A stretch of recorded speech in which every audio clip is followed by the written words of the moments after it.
दोस्तों कैसे हैं आप लोग। आशा करता हूँ कि आप लोग की तैयारी अच्छी चल रही होगी। हमारे कुछ भाई अभी ऐसे भी हैं जो पूछते हैं कि सर कौन सी किताब लूँ मैं यूपी स्पेशल की, कौन सी किताब लूँ मैं हिंदी की, कौन सी किताब लूँ मैं कंप्यूटर की, जीएस कहाँ से पढूं। अभी तक कहाँ थे आप लोग। अब समय है ये किताब पूछने का, क्या कुछ पढ़ने का, क्या कैसे क्या करूँ क्या पढ़ूँ। अब समय है, आपको अब टाइम मिला है। अभी तक कहाँ थे आप। और आप जैसे ही लोग ही एग्ज़ाम के बाद कहते हैं सर हुआ नहीं, सर एज निकल रही है। इतना क्यों आप लोग को जागरूक किया जा रहा है, इसीलिए किया जा रहा है। अवेयर होइए पहले से। आप बताइए, अब आप बुक नाम पूछ रहे हैं कौन सी किताब पढ़ा जाए कर रहे हैं। अभी तो आप लोग का धीमे धीमे टॉपिक कंप्लीट होना चाहिए था, क्योंकि ये जान लीजिए चुनाव के बाद स्पीड में काम होगा, एग्ज़ाम होंगे। कोई कितना भी कह रहा हो उसकी बात ना मानिए, एग्ज़ाम होगा, ये कन्फर्म होगा। यार आपको तो एक नौकरी अच्छा मैं ये कहता हूँ एग्ज़ाम भले लेट हो रहा है, होने दीजिए, हो रहा है लेट होने दीजिए। लेकिन ये अपने दिमाग में बांध लीजिए कि एग्ज़ाम लेट हो रहा है ठीक है, लेकिन जब भी हो एग्ज़ाम जब भी हो तो आपका होना चाहिए बस। हम ये नहीं समझ पाते, लोग पता नहीं इतना नेगेटिव बोल देते हैं कि एग्ज़ाम नहीं होगा, ये हो रहा है वो हो रहा है, लेकिन ये नहीं कहते कि एग्ज़ाम लेट हो रहा है ठीक है, लेकिन जब एग्ज़ाम हो जाए तो आपका होना चाहिए।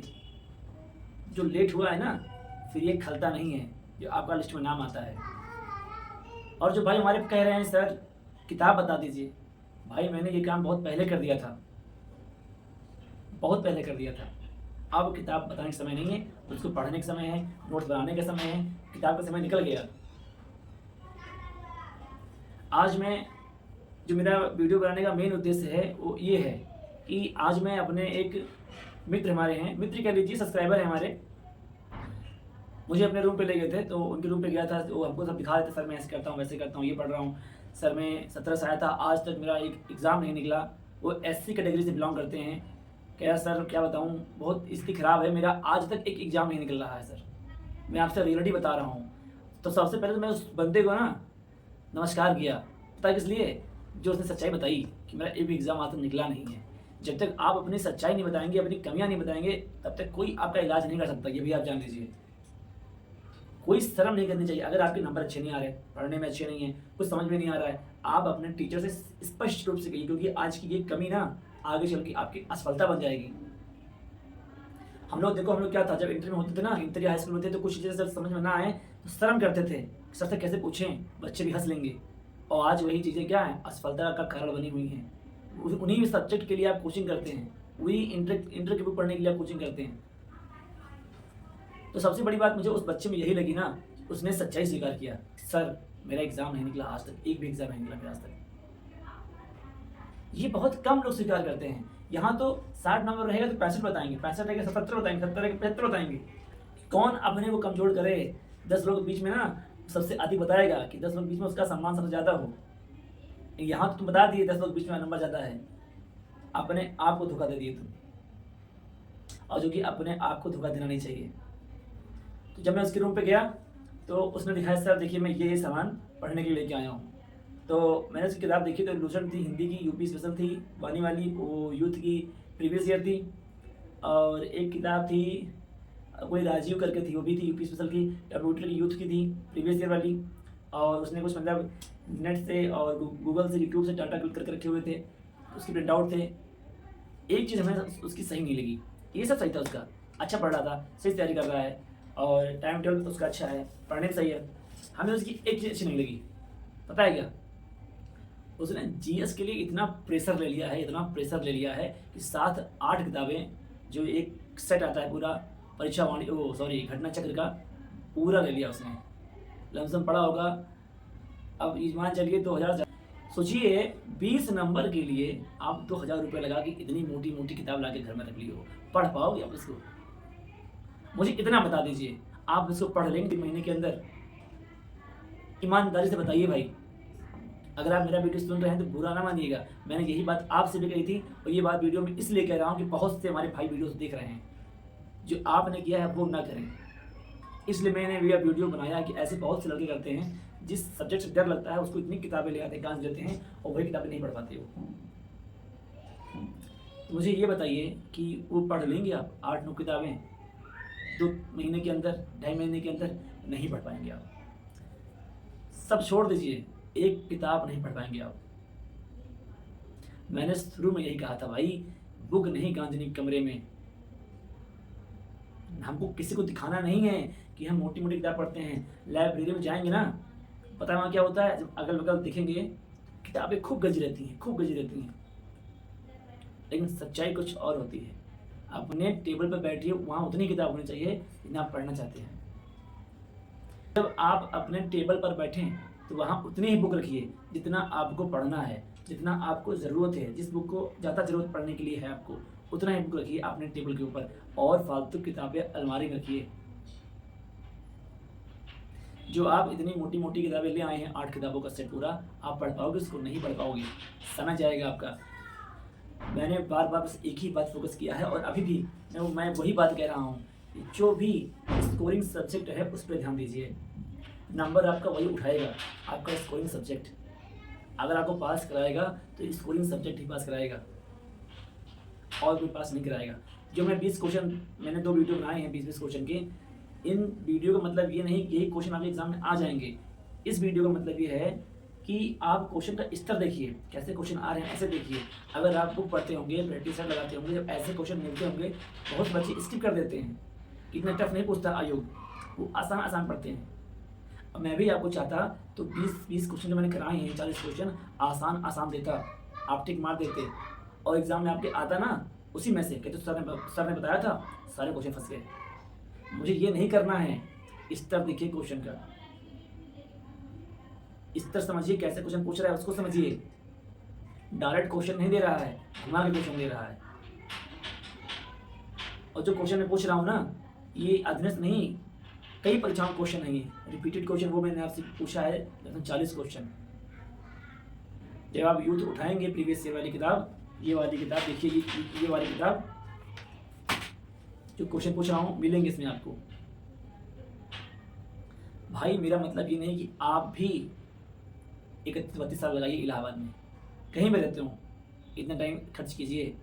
अगर सही समय पे सही जानकारी मिल जाती है तो रिजल्ट भी सही आता है। मैंने अनुभव किया है इस चीज़ को, मैंने देखा है इस चीज़ को।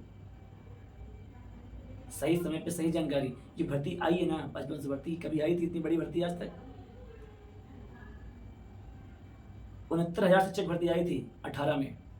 हमारे कई साथी बीएड करके जस्ट निकले ही थे और वैकेंसी आ गई थी। इसे कहते हैं अवसर, ये होता है अवसर। उधर बीएड करके निकले, इधर वैकेंसी, मात्र 3 महीने पढ़ के और आज सेलेक्ट हो गए हैं। आज नौकरी करते हुए 3-4 साल हो गया। इसे कहते हैं अवसर, जो अवसर को बना ले। मैं क्यों कह रहा हूँ आपसे? इसीलिए कह रहा हूँ, ये 15 नंबर जो घटाव कही है ना, ये अवसर दे रही है आपको। लड़िए, कम से कम मैदान में पहुंचे तो, मैदान के बाहर तो नहीं है कि मैं देख रहा हूँ वैकेंसी आई है जा रही है। अरे आप लोग कुछ नसीब है तो मैदान में पहुंच गए हैं। अब लड़ना आपको है, कैसे लड़ते हैं आप पे डिपेंड करता है। भाई कोई बच्चा तेज और धीमा नहीं होता, कमजोर और तेज नहीं होता। वहाँ परीक्षा हॉल में 1 घंटे में जिसका दिमाग चल गया ना, वही तेज है। मैंने कमजोर से कमजोर बच्चों को देखा है सफलता लेते हुए। कोई बच्चा तेज से धीमा नहीं होता, तेज कमजोर नहीं होता, सबकी ये बराबर होती है।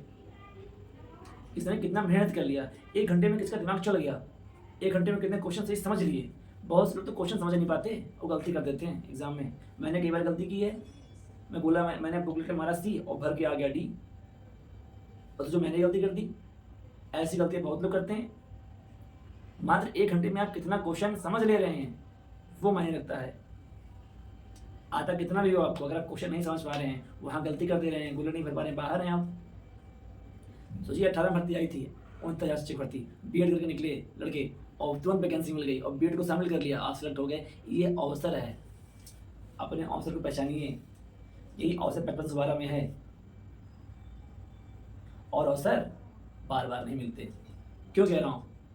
बीएड किए हुए आज सबको 5-6 साल हो गए हैं। जिसने 18 के बाद बीएड किया है, कभी अवसर मिला? नहीं मिला। अवसर क्या होता है? यही होता है। आज अवसर को समझिए। मैं क्यों बता रहा हूँ? बिहार में जो पहली भर्ती आई थी बीपीएससी 0.1, 0.1, 0.2, कितने लोग हुए पता है आपको? बहुत से लोग हुए हैं कम कम नंबर पे लोग हुए हैं, जो एकदम मऊगा टाइप के लोग थे ना, बेवकूफ़ टाइप के लोग थे, ऐसे ऐसे लोग सेलेक्ट हुए हैं। क्या ये अवसर दोबारा मिलेगा? नहीं मिलेगा। ये अवसर होता है, जो उस अवसर को अपना ले, उस अवसर का जो फ़ायदा ले ले, कि ऐसी चीज़ है इसमें कमज़ोर से कमज़ोर बच्चा भी हो जाता है। जो पढ़ने में कम भी है ना, वो भी उस अवसर में हो जाता है। इसीलिए कह रहा हूँ, इसको अवसर समझिए बचपन से 12 को। अब बीपीएससी जैसा मौका दोबारा नहीं मिलेगा, 69,000 शिक्षक भर्ती जैसा मौका दोबारा नहीं मिलेगा। ये सब अवसर थे और आप लोग अवसर नहीं समझ पा रहे हैं। यार अब तुम किताब का नाम पूछ रहे हो हमसे, हैं? अभी तक कहाँ थे भाई? अभी तक कहाँ खेल रहे थे, सो रहे थे? अभी भी सही टाइम पे जग गए हो। हमारी वीडियो पड़ी हुई है, उठा के देख लो। हमसे समझ में नहीं आ रहा है, किसी और की देख लो, किसी और का कुछ भी देख लो, मार्केट चले जाओ, घूम लो, टहल लो, फिर लो, देख लो, समझ लो, लेकिन शुरू कर दो अब। जहाँ से समझ में आ रहा है तुमको, शुरू कर दो। अभी भी समय है। अब ये नहीं कि ये महीना बीत जाए, अगला महीना आ जाए, फिर कहो सर कोई किताब बताइए पढ़ने के लिए। कुछ नहीं होगा भाई। मैं बार बार कह रहा हूँ, अवसर समझिए, ये अवसर है आपके लिए। मैंने बताया ना कि 69,000 शिक्षक भर्ती और बीपीएससी जैसे मौके दोबारा नहीं मिलेंगे, अब कभी भी नहीं मिलेंगे। अब जो अवसर को भुना लेता है वही आगे बढ़ता है। ये किसके लिए कह रहा हूँ? जो मध्यम वर्ग के विद्यार्थी हैं उनके लिए कह रहा हूँ। टॉपर के लिए मैं नहीं कह रहा, वो तो टॉपर है, वो तो एक सीट आएगी तब वो निकाल लेंगे। अधिक संख्या किसकी है? मध्यम वर्ग के विद्यार्थियों की संख्या ज़्यादा है। ये उनके लिए है। जो अवसर आता है ना, उसमें अधिक फायदा उन्हीं का होता है जो मध्यम वर्ग के छात्र होते हैं, जो एवरेज विद्यार्थी होते हैं। अवसर में फायदा उन्हीं का होता है। और जो अव्वल होते दर्जे के होते हैं, टॉपर्स होते हैं, वो तो कहीं बैठेंगे, हर जगह निकाल लेंगे। लेकिन अवसर में फायदा मध्यम वर्ग के विद्यार्थियों का होता है, ये समझ लीजिए। और मौका है, अभी जग जाइए। और रूम में ना ये किताब रखने से, इतनी मोटी मोटी गड्डियाँ रखने से फ़ायदा नहीं होता। जितना पढ़ पाइए उतना आइटम रखिए अपने कमरे में। और मैं फिर यही आशा करता हूँ कि आप लोग अच्छे से पढ़ रहे होंगे। भाई लोग जो मेरे सुन रहे हैं, हर चीज़ों को ना सीरियस लिया करिए। मैं अपनी बात रख रहा हूँ आपके सामने, मैं एक एग्जांपल खुद हूँ आपके सामने। हम चाहते नहीं कि आप लोग भी दर दर भटकिए। आज हम भी 69,000 सेलेक्ट हो गए होते, हम बीएड किए लेकिन लेट से किए। सोचिए, हम बीएड किए लेकिन लेट से किए, बीपीएससी में फॉर्म नहीं फिल किया। अवसर देखिए, अवसर बता रहा हूँ ना आपको। अगर एक सीट भी निकले तो फॉर्म जरूर डालिए, कब क्या हो जाए कोई जानता नहीं है। एक एक सीट पे फॉर्म डाला कीजिए आप लोग, क्योंकि कब क्या हो जाए कोई जानता नहीं है। तो बस अब हम आपसे आज्ञा लेंगे, क्योंकि समय ज़्यादा हो गया है। और मैंने कहा ये बात मैं बताऊँ आप लोगों को कि आप लोग जीएस के पीछे मत पड़िए इतना। जीएस के लोशन काफ़ी है, लोशन पढ़िए, जीएस आपका तैयार हो जाएगा। 20 क्वेश्चन आने हैं, 3-4 क्वेश्चन करंट के होने हैं, और उस 20 क्वेश्चन में कहाँ से क्या दे देगा कोई जानता ही नहीं है। तब भी आप 10, 11, 12 कर लेंगे। अगर कितना भी नहीं पढ़ेंगे तो 12 क्वेश्चन से कम नहीं करेंगे आप, और 12, 13, 14 इसमें सब रहेंगे। जीएस में सबकी स्थिति सेम रहती है, सबकी स्थिति सेम रहती है जीएस में, बार बार कह रहा हूँ। अगर कोई 15 किया है ना तो आप 13 करेंगे, बस 2 का अंतर रहेगा। लेकिन हिंदी, कंप्यूटर, रीजनिंग, यूपी, इसमें टक्कर देनी है आपको, सबको टक्कर देनी है। यहाँ मार ज़्यादा होती है और यही आपको स्ट्रॉन्ग करना है। बार बार कह रहा हूँ, बार बार कह रहा हूँ, यूपी, हिंदी, रीजनिंग, कंप्यूटर चमका दीजिए एकदम इसको आप लोग। और जीएस में ना लोशन 2 घंटा पढ़िए, बहुत है। क्योंकि जीएस पता नहीं कहाँ से पूछेगा, सबकी हवा हो जाएगी टाइट। तब तक के लिए भला हो। सबके पेरेंट्स यार उम्मीद करके बैठे हैं बस एक जॉब के लिए।